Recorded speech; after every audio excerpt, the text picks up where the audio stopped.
The only school that teaches you about money is the School of Hard Knocks. Until now. You need to learn this business, and this is the time to do it. Become an insider, so you have to know the rules before you get in the game. Welcome to the Money MBA Podcast. Have I got your attention now? Where you'll learn how to be a master of money. There's so many ways to make money today. Let me show you in 2 seconds flat why the rich get richer and the poor get poorer. Now here's your host, Jon Kutsmeda.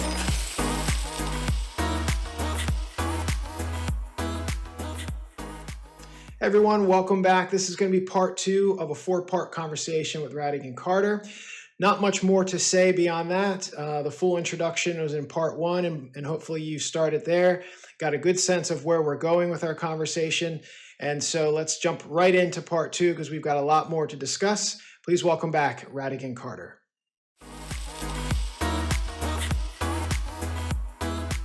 You know, I forget what I was doing, but I had to take in like a pay stub. This has been a couple of years ago now, right? I had to take in a pay stub to do something, and I was wound pretty tight when I was still doing overseas work, right? And if people think I'm intense now or like focused now, hey man, you should have like met me 3 years ago. Like this is me relaxed. And well, not to interject, but Radigan, you're pretty zen, man. I think you're in a good spot. It's clearly that you've got some level of peace at the moment. So I took this pay stub in a few years ago, and the guy behind the counter actually made the comment of, man, it must be nice to make over 200,000 a year. And like, I just flashed on him, first off, I thought, why is this guy even commenting on what I make? And then I thought, you know what? Who is this guy? And I look at him and I said, well, you know what, man? Afghanistan's not crowded if you ever want to come over and get some.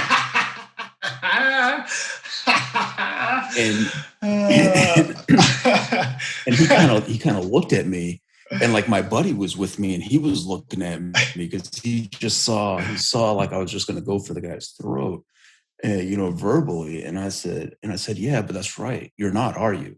You're not going to come over there. You just want to go home and be home at 5 p.m. And make $200K. But that's not how this works. That's not how life works. So why don't you just take my pay stub and go do what you got to do with it and bring it back to me and quit talking about my life.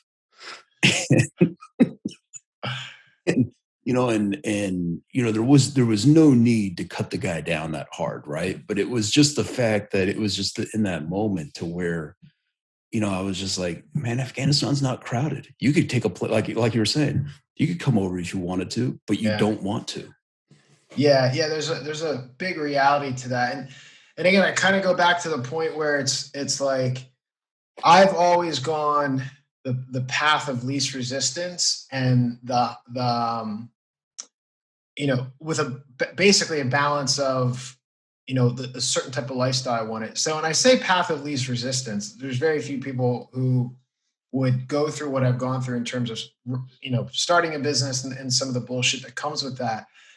But, in terms of learning some of the experiences that I have that may in some way or another relate to yours, clearly a decade in Hawaii is not the same as a decade in Afghanistan and Africa.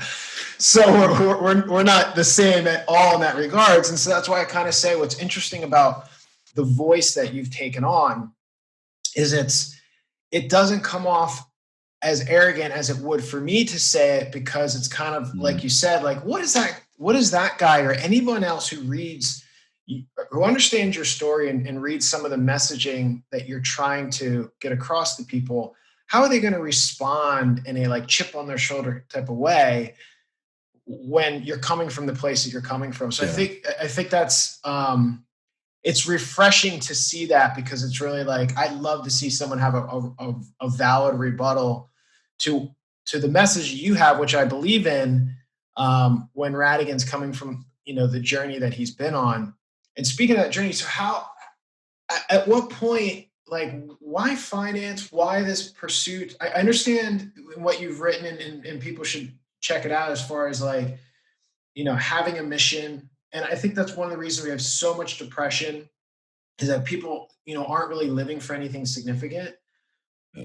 But why did that become your mission? Like, how did you end up going down that rabbit hole, to the point now where, you're talking about building the Florentine portfolio and things that 3 years ago were probably not even on your radar?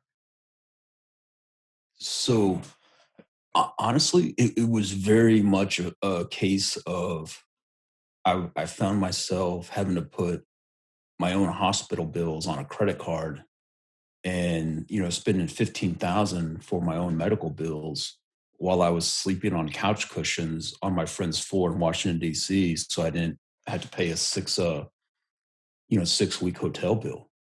And I think something that's probably not talked about very much is lifestyle inflation, right? So guys I was with overseas, some guys, there's a few guys that are smart with their money, but there's a lot of guys over there that they might do an enlistment and go contracting, and they're making $250,000 a year, and the wife's driving a Range Rover and taking her three friends to Starbucks for $3,000 a month after yoga classes, right?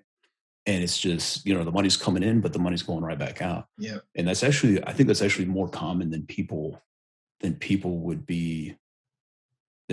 think. And so for me, it was just a fact of I didn't like that I was sleeping on couch cushions, on my friend's apartment floor, and I was staring down the fact that hey, because it's a hard question when you really ask yourself, like, hey, if this doesn't work out, if I can't get my medical clearance back, and I can't go back to doing what I was doing for a decade, like, what the hell am I going to do? And that was I don't want to make light of that. That was a terrifying prospect. It felt like having a sword of Damocles hanging over my bed every night. That some bureaucrat was going to send me an email and saying, "Hey, sorry, we're not bringing you back." Then what was I going to do? Go be a Walmart greeter? Well, before you go any further, I really got to put something in perspective here, though. Radigan Carter is afraid of the prospect of not being sent back to Afghanistan, right? So, yeah. So it's what I think if anyone ever gets to listen to this, what I think is so compelling there is, a man as brave as yourself, fighting on the front line in Afghanistan, you still had a dragon or a monster to slay, right? And the reality of if you couldn't go, you would be in a lot of ways starting over and left to fend for yourself, and you were still you still rose to that occasion, right? So it doesn't matter, what the narrative is. In your case, I mean, on one angle, you would have been, pig and shit if you could go back into the heat of war, because it was giving you, purpose. It was your mission. It was something you're passionate about, but it also was providing a livelihood. On the other side of that, the thing that you're most afraid of was ultimately the mission that you ended up pursuing.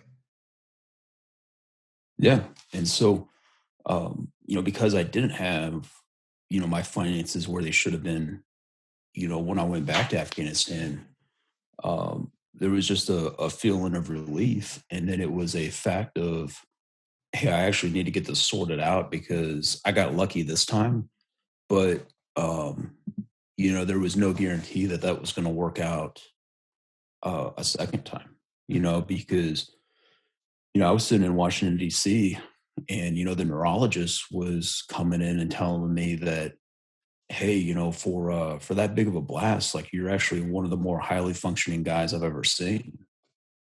And I was like, well, when can you clear me to go back? And, he's like, hey, are you sure you want to go back? Because, trauma is accumulative on the brain. And he's saying, one more blast and it can be lights out. Like, you don't necessarily have any more blasts left in you.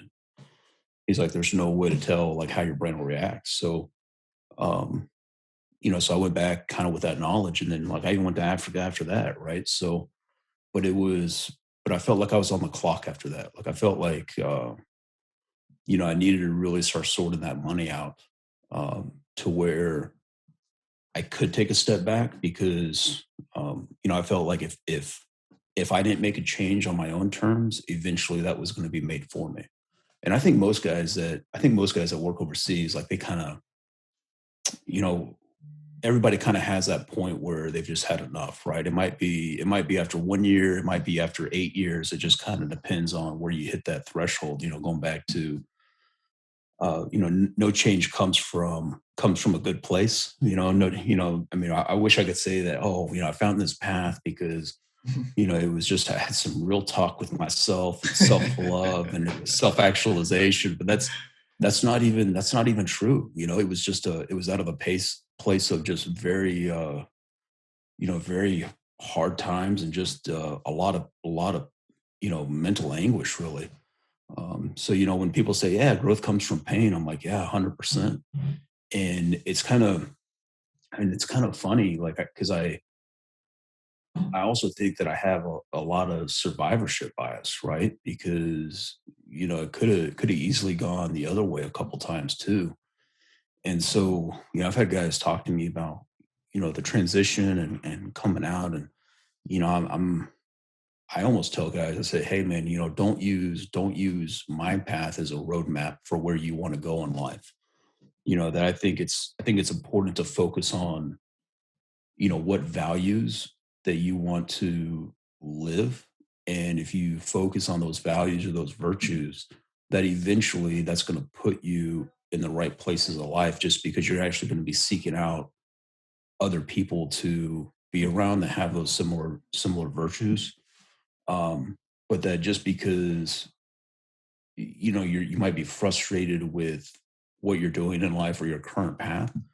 I've had a conversation the other day with a guy who was thinking about leaving, and I told him, I said, one thing I wish somebody would have told me is that the same issues I had when I was overseas, or the same, I don't want to call them necessarily character flaws, right? But the same problems I had, or the same things that irritated me overseas. I said, just realize that when you pack your bags and you get ready to leave, you're going to be packing all your issues in that bag too, and they're coming home with you.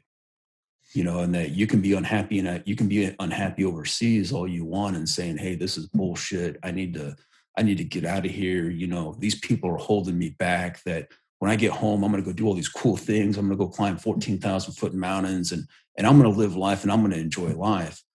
And I said, hey man, that's just not the way it works. Like, you're going to end up coming home, and then you're going to realize, hey, guess what? You're still circling 5s on the 1 to 10 smiley face scale. You're just as unhappy as you were there. It might be a little bit safer, but you're just as unhappy. And guess what? Those mountains don't climb themselves. You still got to make plans and got to make time for it, and just make time for life. And, I told the guy, I was like, hey man, I wish somebody would have told me that before I punched. Because, I got really frustrated. So I left. But if I had to do it all over again, I don't know if I would do it over again. I don't know if I would do it the same way a second time. I don't know. Don't mean to be rambling about that. Just kind of went off on a tangent. But, well, so what was the remedy, if you will, for you to go from circling 5s on the smiley scale to closer to 8? Was it purely having a mission again? And for you, so for me, going down the journey of finance was very pragmatic. It was like, money rules the world. I want to be in the best position I can based on the rules of the game. And I think this will eventually pivot us into a conversation on crypto. But, understanding money means you understand the rules of the highest level rules of the game that you're playing, which is, how you can fit into society. The idea that money won't make you happy, but it gives you optionality. And when you have options, you can ultimately pursue the things that make you happy. So for me, it was kind of, again, not the path of least resistance. It was just so obvious to me. It's like, well, if I want this thing, what's the clearest path? So maybe it's not referring to making decisions that are the path of least resistance, but the straightest line. And so the straightest line to have a certain lifestyle, to have optionality, was to understand finance and money better. So for you, you come back from overseas, and you're now kind of moving into the civilian life, if you will. And you've kind of had the situation where you're on your friend's couch, and so you kind of understand that you got to understand money better, and that's fine, right? Pursuing that knowledge, which I want to hear more about, is one thing. But how did that move the needle for you from a 5 to an 8? You know what? Like it didn't necessarily. Like this was, from that point until, I would say kind of maybe about a year ago when I started actually being, in a more, I'd say more centered place was, I mean, my goodness, that was 4 years. So, we're having a conversation here, but people are, if people hear this, they really they're getting the montage, right? They're getting the 2-minute Marvel montage, at the matinee about this. Yeah. And I think a lot of times people underestimate like the amount of time it takes to really sort things out in life. It's not a fast process. Right. And I would even say too, like the more stressful of a life you've had, like the longer it's going to take. It's almost like it's a half-life, right? So if you've been under, high stress for, for me, it was about the last 4 years straight, right? It was about the last 4 years straight, just overseas in conflict zones. Why wouldn't it take half of that time to really kind of come down from that high, so to speak? And, in a way it is a high, right? Because, if you do really stressful things, eventually you just equate stress to feeling something. And, it takes a while to just kind of recalibrate. So, why was I circling fives? I was circling fives because, life was boring and I wasn't doing anything stressful. And so I just equated not being stressed to not feeling good, because stress was literally just kind of like my normal way of operating every day. So, eventually you got to recalibrate that. And then you start asking yourself like really hard questions because, you start realizing that, hey, you know what? Everyday life isn't supposed to be stressful. Like it's supposed to be kind of good. So what do you want that to look like? And eventually you just I basically just had to rebuild, my life from scratch almost. And it wasn't, I wouldn't even say that was really a fun process, and so hopefully in that way, if people are trying to move from, like a 5 to an 8 on the smiley face scale, hopefully in a way they at least have more of a foundation than I did, because, I didn't just quit my career. I was coming back from 8 years overseas, essentially back to the US. So it was like two shocks to the system, really. And then I had to build a life back in the US in addition to that. I basically did it the hardest way possible. So I would not recommend doing that at all. But so what got me back to an 8 was really when I started writing. And it wasn't, and that's kind of why, the reason I write isn't so much, I don't mean for this to sound arrogant, but I really don't care if anybody reads what I write. That's not why I'm writing the things I'm writing about. That's why there's no schedule to it.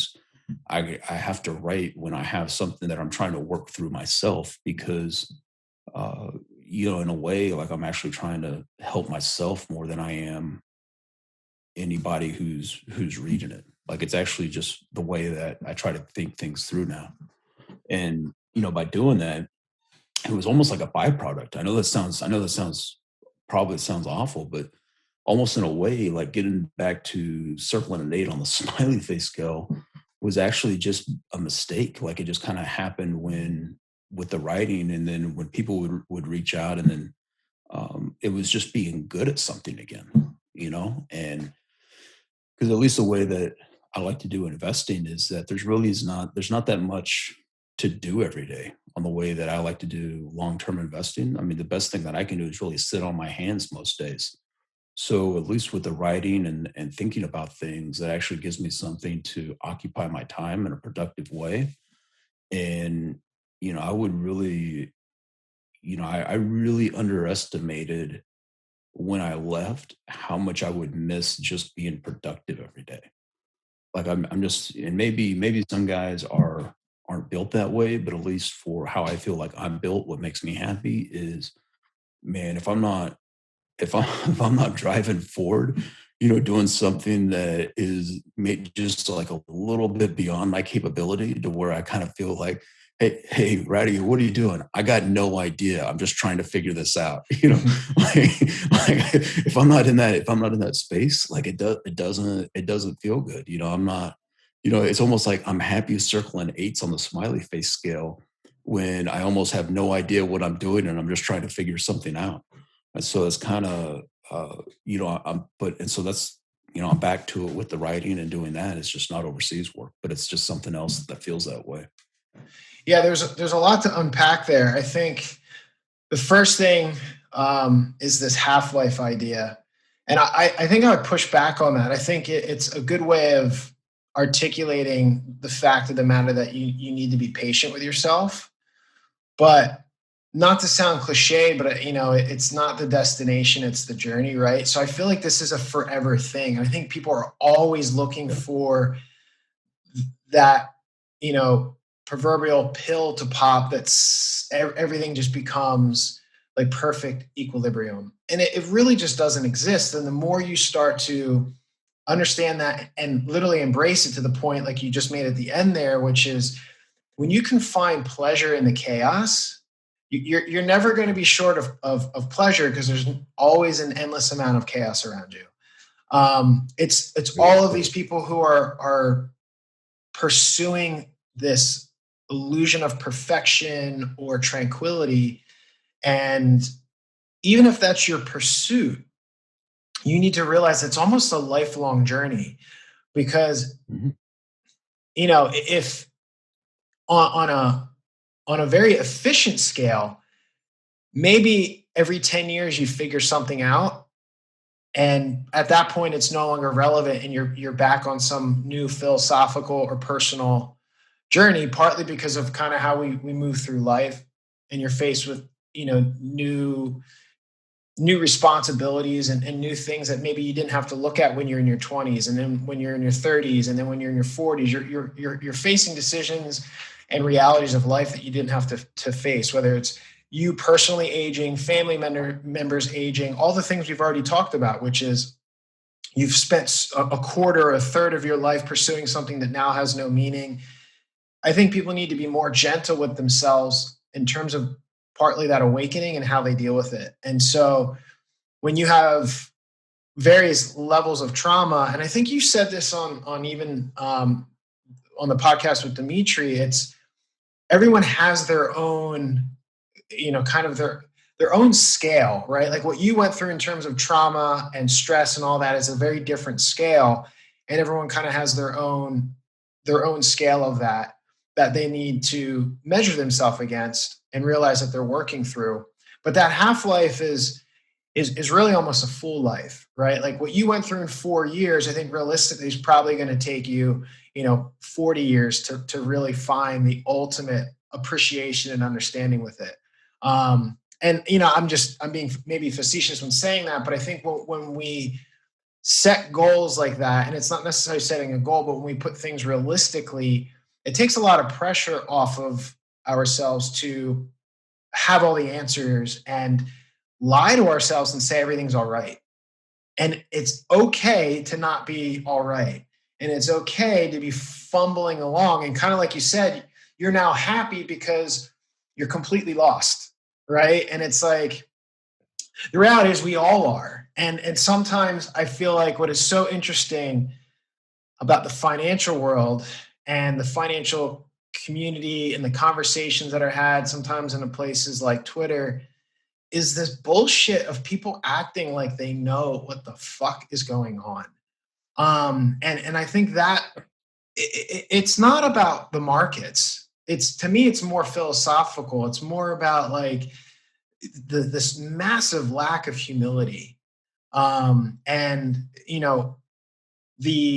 a lot of ways, I feel like the ego that comes with that, right? And these people who can't admit that they're wrong, more importantly, can't admit from day one that they don't know shit. And some of the things my finance and investment journey that has been really enlightening for me is some of the most brilliant people I've been around lately are also some of guys like, for example, like the Mike Greens and the Jason Bucks and really brilliant people and really, really good at what they do. They never asked me for my diploma. You know what I mean? And they engage anybody who's got something interesting to share or perhaps something that they can learn from. But more importantly, they're the first to admit that they have no idea, right? And they're on this journey of constant learning, and all they're really trying to do is mitigate catastrophic loss, where everyone else is, and I don't mean to bucket everybody into this category, but I feel like where a lot of other people play is not mitigating catastrophic loss. It's about maximizing some sort of fake reputation. And it's so broken, and it's so reminiscent of the very system that we're talking about, which is like hanging on so hard to things that I just don't think are going to be relevant. And when I mentioned, this idea of learning finance because it was the rules of the game, it's one of the reasons why I'm so interested. I've always been interested in entrepreneurship, but why I'm becoming more vocal about, people pursuing what they're excited about, but most importantly, paying attention to what's going on. And you cannot ignore or downplay what's going on in the digital world and with cryptocurrencies. And to sit there and call it rat poison or to call it whatever label you want to give it, just shows that you are a very fragile individual, because it is challenging your reality and you are incapable of dealing with this rift in your existence and the dogmas that you live in. But it's a day late and a dollar short to say that the rules are changing. They're already changed. It's just a matter of how many cars back on the train are you going to jump on? Because there's 20-year-olds who are literally, in the first two cars, and they're driving this train at lightning speed at, hairpin turns. And so are you going to get on that? Or are you going to sit there and be like, and pretend like that train isn't moving right in front of your eyes? And so all of this is still so early, but it in my opinion has made it very, very clear that the rules are changing, the game is changing, and nobody who's alive right now is too late to participate in something that is literally going to be life-changing for everybody who's alive right now. So I don't know how you want to comment on that, but for me, it's there's so many things to be excited about, and all I see are these little like alleyway cat fights over absolute bullshit, and instead of really talking about the changes that are happening right in front of our eyes. So I got three things that I kind of want to hit on with what you just said, because I really agree, and I probably have I hope what I bring to it is just a little bit different perspective on. So what you're saying with the finance pros that have humility to them, right? And are the first ones to say, "Hey, I don't know if I'm right, but this is what I'm seeing. This is all the research I've done on it, and this is the most likely outcome." And I have a lot of respect for that, because I think it's important to do, risk assessments on what you see as the most likely threat out there, right? Mhm. But at the same time, and this is just the lens that I view it through from working overseas. Like, you don't win any awards for being right on the worst thing happening, right? Like, that's still horrible for a lot of people when something bad happens. And that's great that and I view it as, when I was responsible for a lot of guys' lives, I had to be prepared for several different bad scenarios happening. And, like, I just didn't have an excuse. What was I possibly going to say to widows if, I screwed up and, and the enemy threw something at us that I wasn't ready for? Like, there's nothing to say to them. I was responsible. And, I think what people, for what I see in finance, the people that it's almost like they want to count coup on Twitter, right? Like, I'm right. I went out and I was right on what happened. Like, that's not going to make you feel good. If what you think plays out, whether it's inflation or deflation, like, if you feel good about being right about that while everyone else around you is going through some hard times, like, I think you got some growing up to do. You have some maturity work that needs to happen. Whereas I approach it like, specifically, let's use inflation and deflation as an example.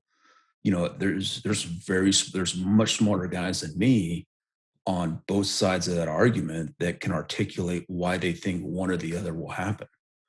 And so, I kind of take that information and I look at it and I say, okay, well, I have some extremely smart analysts that are telling me either one could happen. Well, then I take that and I say, okay, I have a responsibility to be ready for either one of them happening. Because the truth is, I have no idea. So if I don't really have any, and why would you ever take a directional bet you don't have to take? I think that's something else that people don't understand if they haven't. I mean, if they've never been responsible for, like, other people's lives, like, you never take a bet that you don't have to take on a direction, right? You just want to be, hey, whatever happens, we're going to deal with it. There's a lot of different scenarios and we got to be ready for all of them. But why take a directional bet you don't have to take? So that's kind of, I just wanted to add that in there about these people that, want to play Cassandra about financial markets. I think they're missing a much more important role that they could be playing and helping people with. And I think that even plays back to people not trusting them, right? So, if you want to build trust in the future, well, you really need to start framing what you're doing in terms of what matters to people. And what matters to people is, hey, how can I manage risks so I don't have to worry about being right and take care of my family? And then I think that even plays into, the digital assets and what you're talking about going forward. And, it might be, and I don't know if you feel this way with us being, like, very similar in age, being 1980 guys, but, like, I remember when the first iPod came out, right? And I had a Discman, and then, my buddy had an iPod, and, and I missed the, like, I wasn't investing or even paying attention to the markets in 2000 or in the lead up to, in the .com boom. But, I think we were at that age where we saw a massive change in technology, right? You went from having to use the cord, the phone with the cord on it on the dining room wall to call your friend, to all of a sudden having a car phone, but hey, don't you dare use that car phone if it's roaming. You don't want to get those roaming charges. Yeah. And to where then you had the flip phone and like texting, like, you didn't understand why your buddy wanted to text instead of call you, because texting was a pain. You had to scroll through to get the queue, right? And and then to the iPod, and then to the first iPhone. And I think in a way, having, for us being able to see all that in those, if you want to call them, like, formative, teen years, it's not a big leap for us to imagine what the next 20 is going to be. And I don't really want to be the guy. I really don't want to be the analyst from 1999, that 60 Minutes interview, at the end after they interviewed Jeff Bezos, who's already a billionaire in 1999, driving a Honda Accord and saying, well, it's a perfectly good car. Like I look at that now and I'm just like, they should have just loaded up. How could you possibly short a billionaire driving a Honda Accord? Don't you understand what he was trying to build? Like, did you understand the vision? And the analyst is like, is Amazon selling books? How are they worth more than Sears Robux? And it's just like, oh, and, and I think I don't think you can go wrong with having a little bit of humility. And I almost think that me not being a tech guy and not being a finance guy is actually a little bit of an edge because I don't know what I don't know. And since I'm not from that world, I'm not gonna take a direction on it that I don't have to. If someone says, hey man, Bitcoin's gonna rule them all. Okay, maybe. I got some if it does. Well, no, it's not going to be Bitcoin. It's going to be Ethereum. Okay, maybe. I got some if it does. Or it's not going to be any of that. It's going to be something else. I don't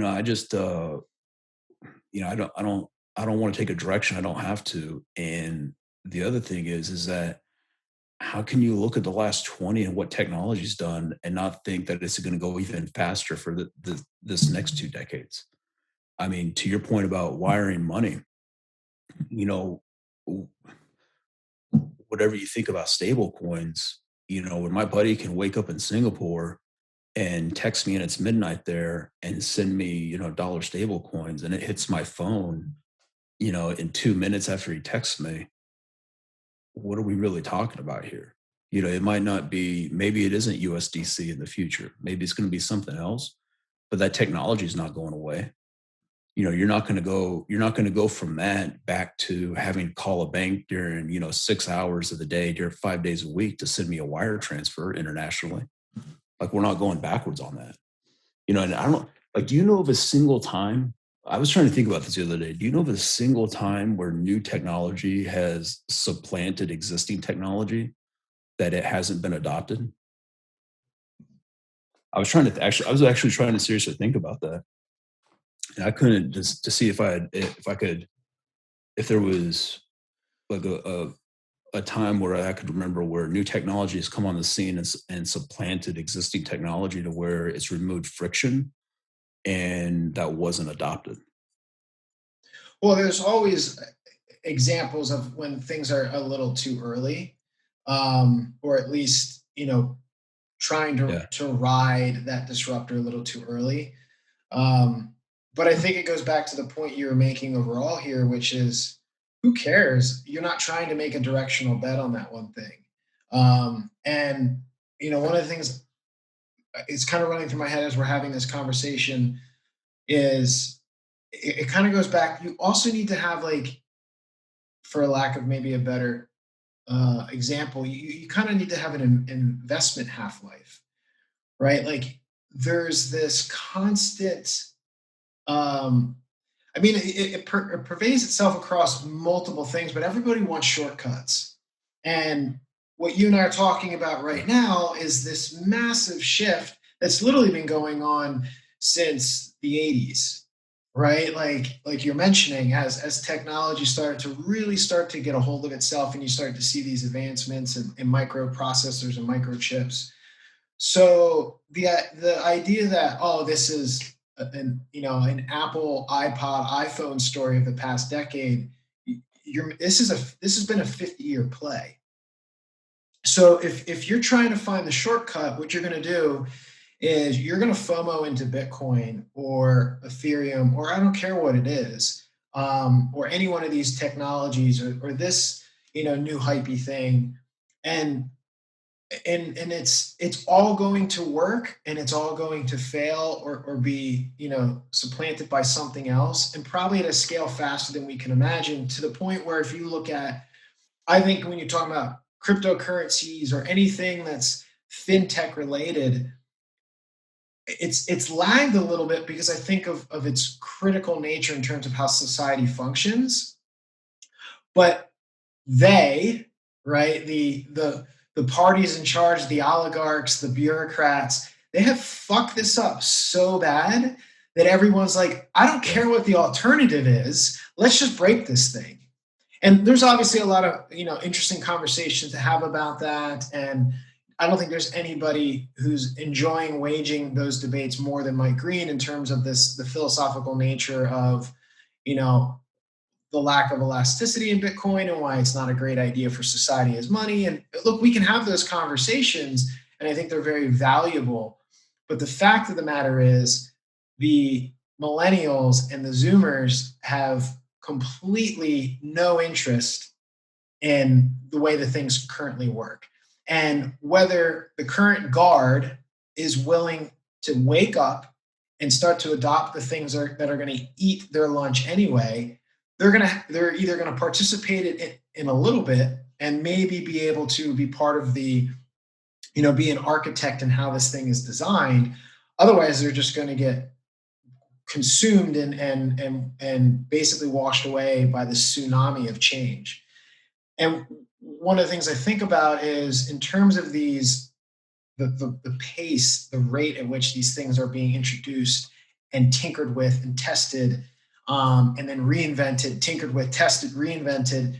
When you look at social media, you look at MySpace, and then how long before Facebook became a real dominant thing.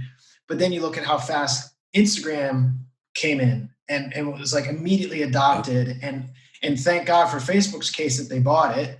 And then now it's TikTok. Like, how quick do you think that's going to happen in the digital finance world? Like, Ethereum and Bitcoin may not even be relevant in 3 years. I'm not even talking 30, right? I'm talking 36 months. And then you're going to have all these, people who are religious about one or the other miss the point that you literally do not, like you're saying, why are you taking a directional bet on this? Now, if you have conviction, and I get the narrative for the pros and the cons, and if it resonates with you and you believe and you have conviction for any number of reasons, then know what? Go a little long on it. Maybe even, the cliche of being a little irresponsibly long, but you're still foolish for being all eggs in one basket. I mean, how much does history need to teach you that's going to be a dumb move? Then, why do you think now is going to be any different? And really what you're doing is you're making an investment, and we're still in a world where in many ways, most people are exchanging time for some form of compensation, money, currency, etc. So when you screw around with that, what you're actually doing is you're being irresponsible with your life, with the time that you've exchanged for that measure of unit, or unit of measure. And so it's like you're saying, like, I think this, people being more aware of optionality and understanding that they can still ride the wave of a lot of things that are going on and reduce their risk exposure while still participating. Bitcoin in less than 12 months did a 5-6x. And this has sucked a lot of attention in now, right? I get people asking me about cryptocurrency that, it wouldn't have happened 2 years ago. And I think it's fantastic. But you could spend another 2 years trying to understand this damn thing, and it won't even be relevant by then. So what you're trying to figure out, what a lot of people are trying to figure out is, do I go all in on this? And they're already asking the wrong question from the beginning. Like, you're coming to me asking about this because something is happening that's so profound and so noisy that it's now captivated your attention enough for you to be like, I don't know what this is, but I need to know what this is. Let me start asking people I know who might know what this is. You know what that tells me? You need to go put $100 into it, right? Just start participating. And instead, people want to go down this path of like, oh, I'm gonna really know if this is the all-in bet.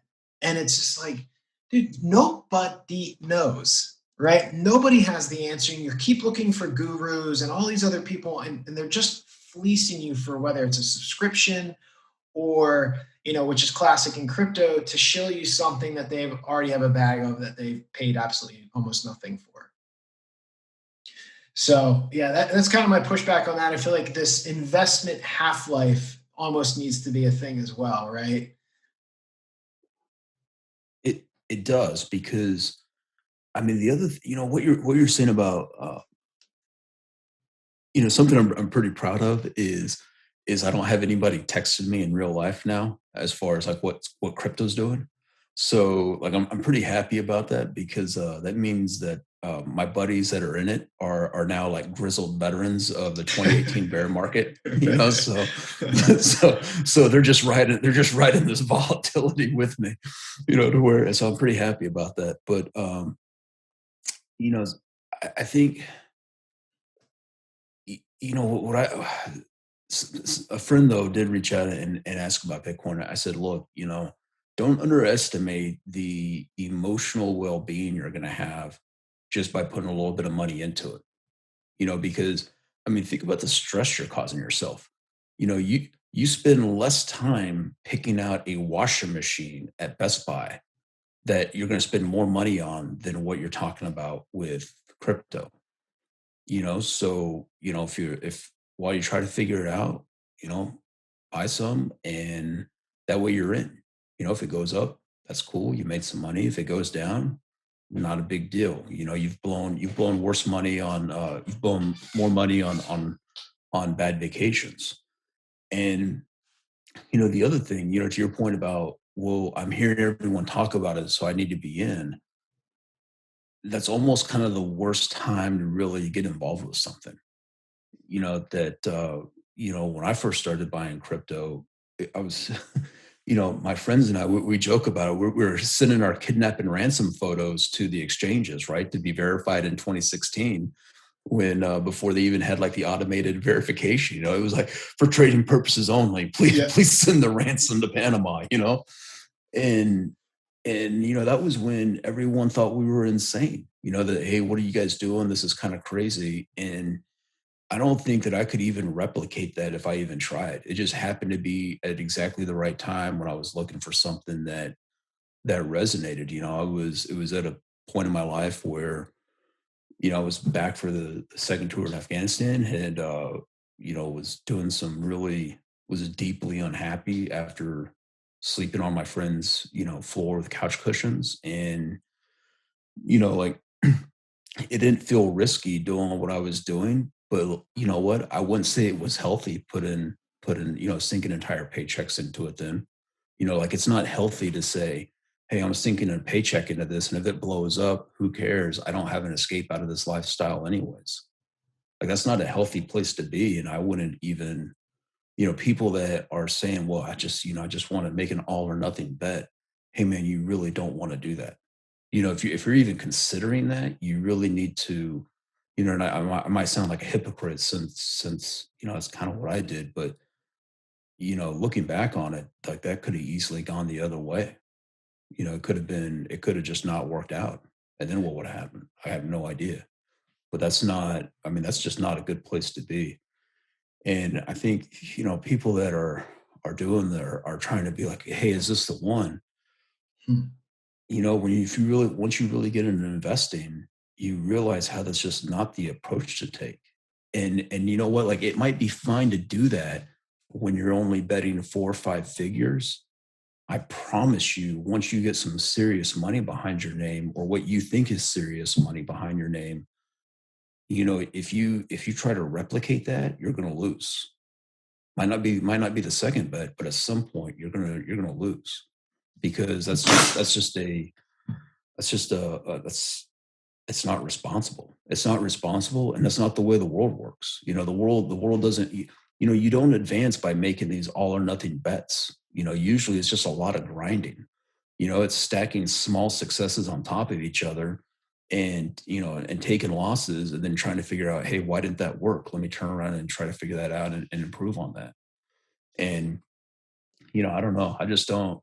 That's not even something that appeals to me anymore. This all or nothing stuff. I just kind of see that as really just attention seeking and bravado anymore. And it's just not it's not something I even want to be associated with, or even my thing anymore. Yeah. And so I would agree with all that. I think in terms of, the fact that it's now on people's radar, obviously it's You buy when there's blood in the streets.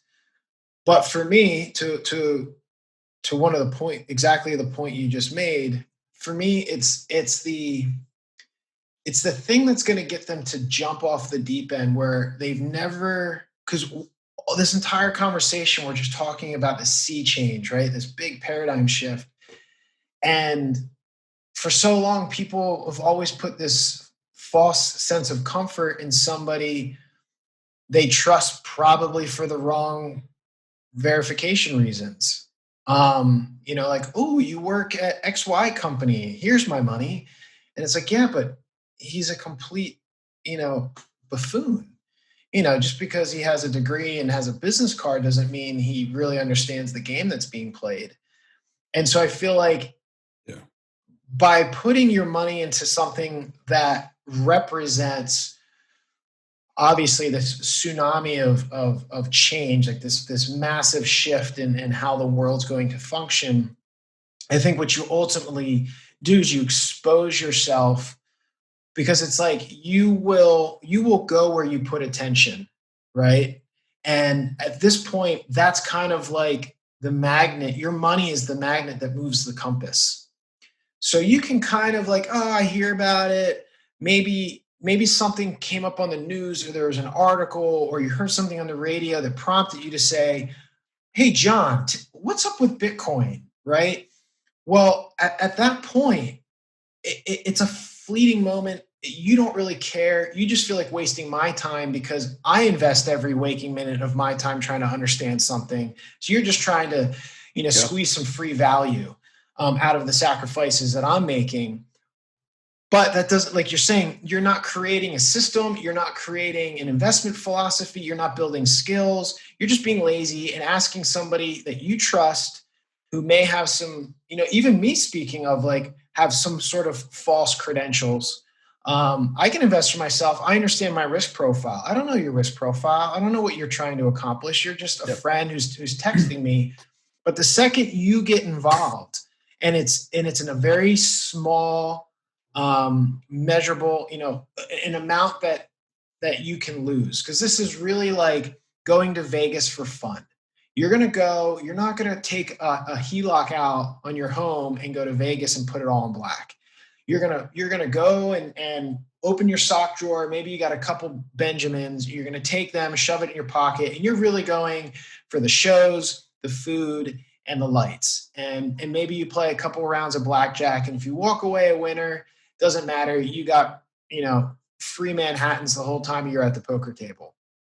That to me is really the same approach people should be taking here, in that it's play money. It's for the experience, because if it goes well, chances are you'll learn a lot less than you will if it goes poorly.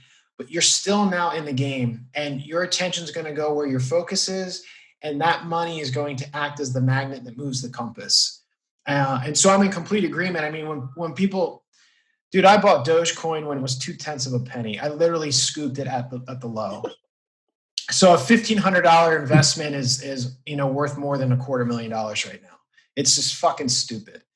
And so when people are calling me now asking about Bitcoin, I'm like, mate, the asymmetry is kind of gone. Can it go to 100,000? Can it go to 200,000? Absolutely. That's a 4x from here. That's that number in terms of market cap is massive. And it still isn't, in terms of the percentage gain, what you could have realized the past 12 months when you bought during, not even March, like the previous 2 years, the bear market, when it was 3,500 and then bounced around between 6,000 and 10,000 for 18 months, right? Like that was the time to start getting involved. And so you could have realized this 5-6x. Investing from here going forward in something like Bitcoin and thinking it's going to be worth $250,000 could be true. But again, in terms of like what you and I are talking about, making these directional bets, the asymmetry is just not there. When I dropped the $1,000 into Dogecoin, I was fortunate enough to have somebody with multiple cycle experience, open my eyes to the chart, right? And just show me the cycles. But having a decade of finance experience allowed me to see what he was showing me, because the number of people that he has had that conversation with that never got it, dude, it clicked for me in like 2 minutes. I was like, holy shit. I was like, this is the buying opportunity for these things that have very clear technical cycles. And it could have went to zero, but I was throwing $1,000 at something that was in a deep bear market. Now it's a raging bull market and people are buying Dogecoin at 70 cents. And you know what? We're in a paradigm shift, and it could become some sort of goofy ass currency that sticks around and it's worth $3, $4, $5. Absolutely. I think that's very, very realistic, as crazy as it sounds for something like Dogecoin, but the asymmetry is gone. Most likely it hits $1, hangs around there, and then literally goes back to 0.2 of a penny and crushes people 3 years from now. But again, the point is that if you get involved and you throw $500 at Dogecoin right now and it goes to zero, it's going to have taught you an invaluable lesson, and you're probably going to have moved deeper down the rabbit hole that you're not even thinking about Doge anymore, because you're now consumed by this ecosystem that's rapidly eating the world. You know, that's a good way to put it, as far as, you know, the money being the magnet for your attention, because something that does frustrate me is, yeah, that's why when you reach out, you're like, hey, you want to do a podcast? I was like, I've been turning those down, because it gets annoying with people wanting to take your time for free, right? And expecting you to be able to, hey, why can't you articulate in, you know, 1,000 words or less to me on a message, you know, the last 5 years of your experience and studying on this, to tell me what I should do? And it's like, hey, that's not I don't ever want to do that. You know, like, I'm talking about what I'm doing, you know, but it's just because like you said, I mean, once you get into this, I don't think, first off, I don't think I could have had nearly the same investing emotional maturity that I do now if I would have just stayed in traditional markets. And I was thinking about this the other day, because I'm writing another article trying to think about you know, kind of other decisions to be made in life. And you know, I mean, when you think about guys our age, if we had never been involved in cryptocurrencies, right, and just would have stayed in traditional markets, if we weren't invested in 2007, we never would have been invested in a bear market. You know, we never would have learned any kind of emotional control of investing. It just would have been, hey, if you see a dip, buy it. It's going to be fine, because the central banks are going to print their way out of it. And, you know, and then, you know, we can go, you know, you go down the rabbit hole of understanding like why they're doing that with, you know, the bond yield spreads and, you know, the pension funds that are invested, and they're, you know, basically trying to protect the system. And I'm not really, you know, don't want to rail on that, but, you know, you have guys that are managing money now as mid-level. I mean, think how many trillions of dollars are controlled by mid-level guys in their late 30s that have never been through a bear market in traditional finances. And when you look at what, you know, like 5 years in crypto makes you feel like a 20-year grizzled, you know, financial veteran of, you know exactly, you know, you go through a bear market in crypto, you know exactly what your financial risk tolerance is, right? Right. I mean, you learn some hard truths about yourself that, you know, I mean, I was laughing with a buddy about this the other day that, you know, he was overseas with me, and we were joking that, man, you know, we thought we were good at managing risk. We thought that we were cool under pressure. 2018 comes along, and I'm just on YouTube, just like Googling somebody make me feel good, you know? Right. It was pretty humbling. You know, so in a way, you know, I don't wish bad on anybody, but almost in a way, if Dogecoin does correct, right, and people get that first dose of reality, you know, in a way, that's going to be phenomenal for them going forward, because I'm almost to the point now to where I think if if you're a real capitalist, you have to be involved in crypto somehow, because it's the only market on the planet where politicians and bankers don't have their thumb on the scale holding one side down. And they don't know how, if you how to believe do in that. free markets, you're in crypto. Yeah. But yeah, and they don't know how, and they're trying to figure out how to, extend their tentacles and apply control to it. And I think for so long they believe their bullshit in terms of regulation being there to protect the little guy, when it's really been there to maintain control in a few hands. And I think overall the entire thing that is happening, and I don't know how to describe it. It's like I keep using words like paradigm shift and sea change, but there's other narratives and cliches like it's part of the fourth turning and all these other things. I mean, whatever it is, I just feel like they've had their boot on your chest, on society's chest for so long that like the alternative, it's not going to be any worse. And so this people taking responsibility for their finances, more importantly, people being allowed to make the decision for themselves what risks they want to take. This accredited, non-accredited thing is the biggest load of bullshit ever.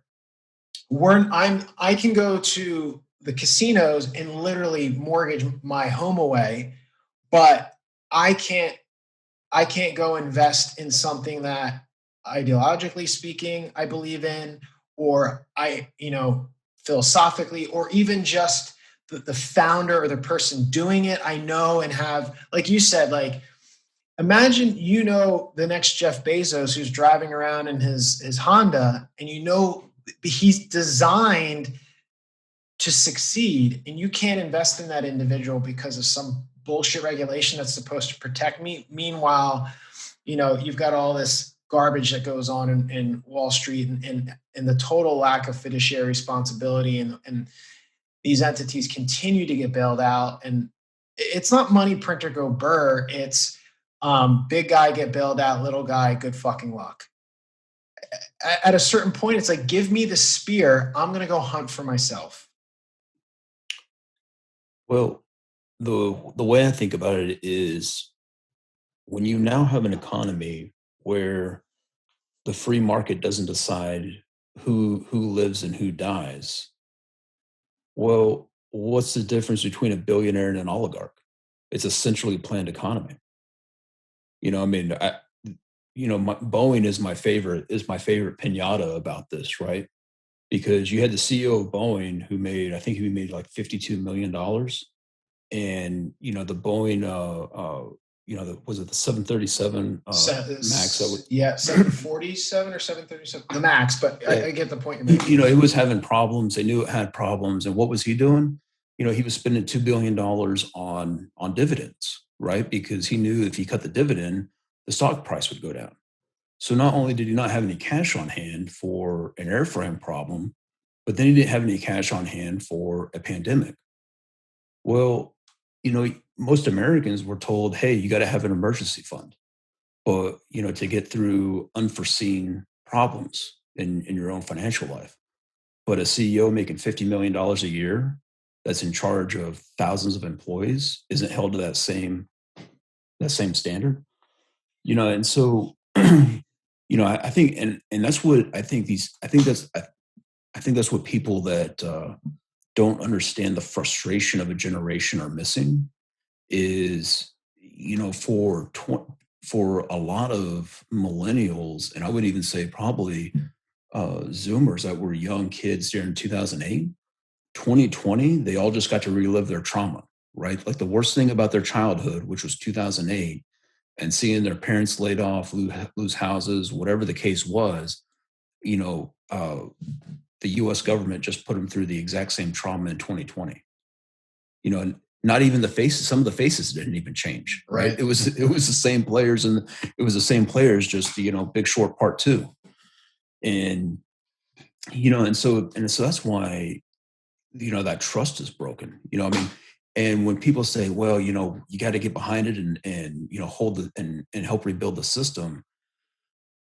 I mean, I'm not trying to pick on Secretary Yellen, but when she's writing a letter to her G20 colleagues and talking about looking at Bretton Woods, which happened a year before she was born, and we're flying helicopters on Mars, you just got to think, like, what is wrong with the world? Like, can we get someone that's under 70 that understands new technology, that doesn't want to look back to 1944 for a 21st century problem?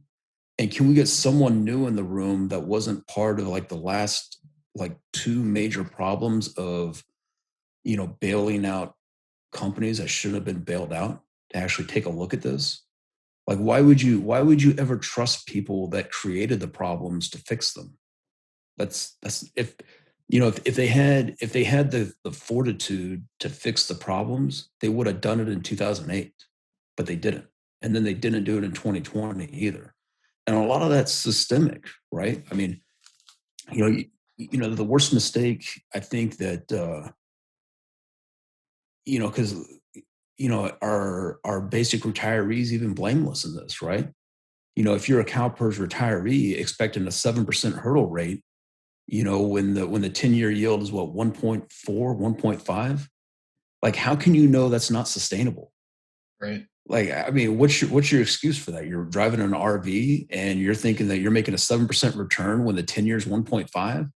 Like, are you that just checked out to where you're not even paying attention to finances?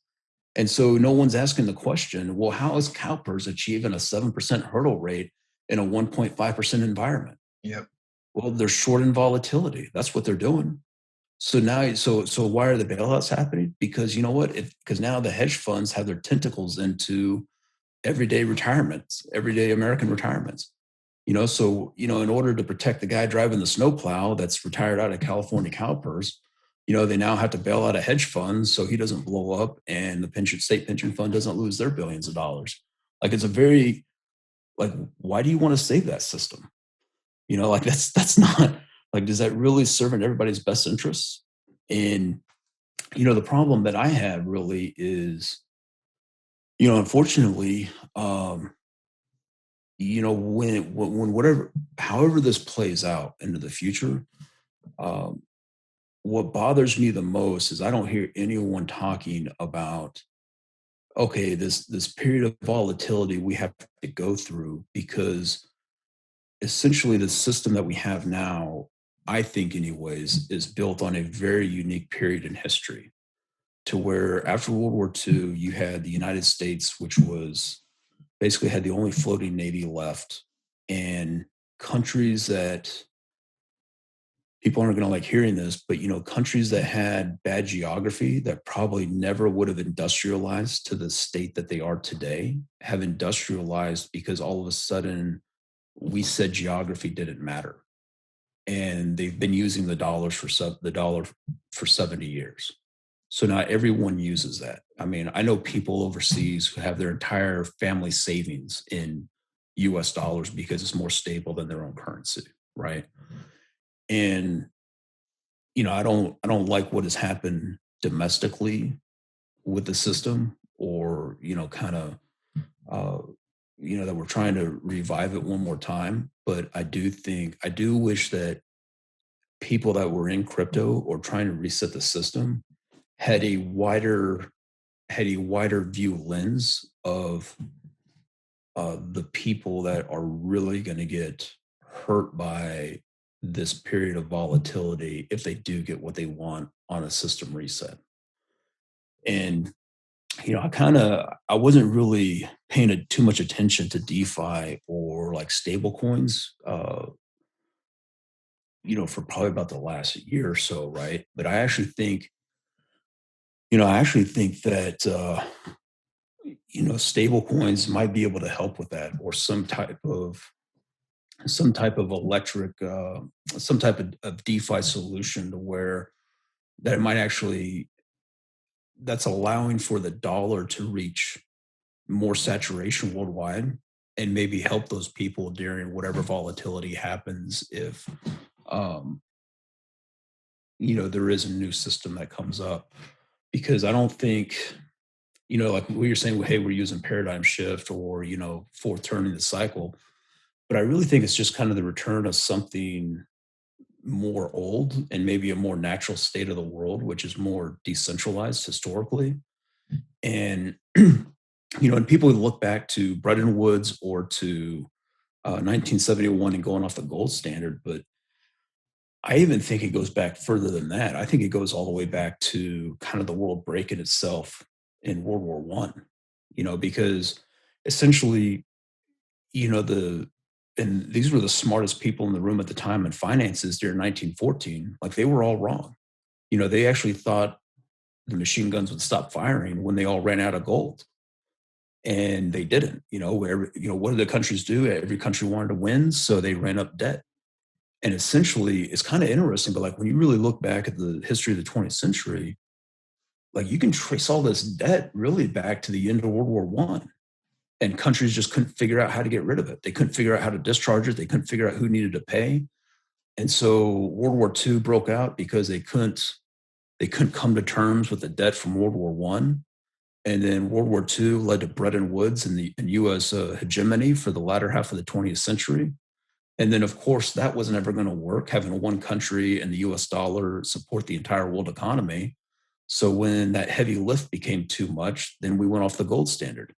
But all that debt, just from what I can read, all that debt really goes back to the end of World War One.